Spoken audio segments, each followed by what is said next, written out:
Now, much of the debate in the Supreme Court centered around the constitutionality of Mississippi's proposed abortion restrictions, but the justice's decision is going to impact much more than just Mississippi. And let's bring in Fox 46 chief legal correspondent Seema Iyer to discuss how it could affect abortion access here in the Carolinas. And Seema, here in North Carolina, there are a few restrictions on getting an abortion. Could that change as Roe v. Wade is overturned? It could, Brian. There's so many factors right now at play, and I thought it was important the day after. I'm sure many of our viewers spent all of last night trying to digest the case that was in front of the Supreme Court. So today, let's go through what is going on in both North Carolina as well as South Carolina. So in North Carolina, this is where we stand. 16%, and this is from data collected in 2019. 16% of all the pregnancies then were terminated by abortions, okay? Now, the average age range of those who got abortions were 20 to 34 years old. And this is surprising. 46% of the women who got abortions were already parents, mostly having 2 or 3 children. And most of the women had more than 13 years of education. Also, some interesting statistics that we found from North Carolina Health News. 66 of abortions occurred before the 9th week of pregnancy. And this is really important because you hear about these 6-week time limits. The rate of abortion, though, overall has decreased in the last 20 years.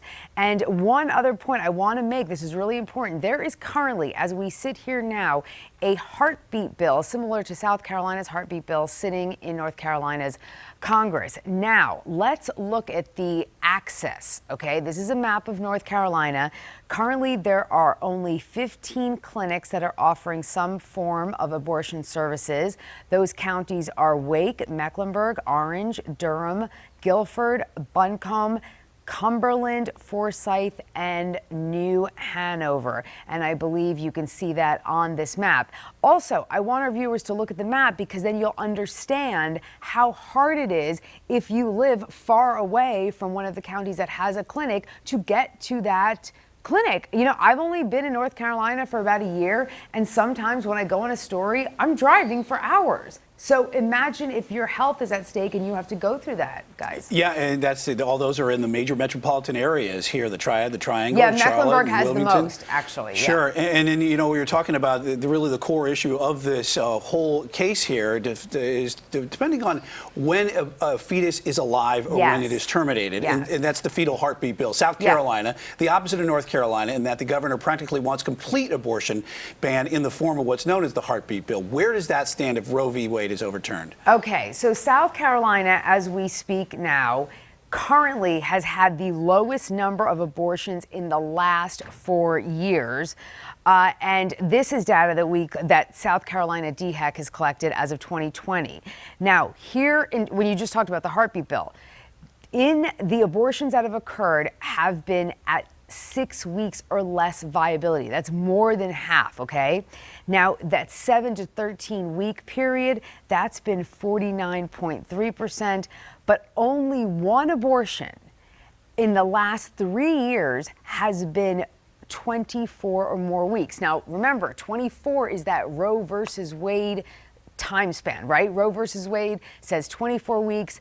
But Mississippi wants 15 weeks, and that 15-week time period of when you can have an abortion could really change the landscape for the entire country. The other, a little bit of a statistic I want to point everyone to, and this is from the Guttmacher Institute. Now, this data was collected in 2017, but yesterday, Guttmacher was cited by everybody all over the country because it is the foremost think tank researching reproductive health.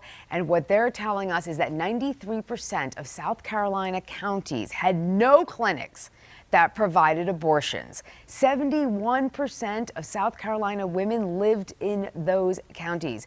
That is really, and only 4 abortion clinics in the state of South Carolina, and that was 2017. So Who knows what is going to happen if Roe versus Wade is overruled? Only 4 clinics in the entire county, Brian. Yeah, certainly In the state, Brian. a startling difference that Yeah. you have between North and South Carolina. And seeming here there are changes to the abortion rights in the Carolinas. When can we expect them? Because this case probably won't be brought to the forefront when the decision's made until this summer. Right. Okay. So Supreme Court, we're waiting till the summer. North Carolina, we have this heartbeat bill, and it's only a bill.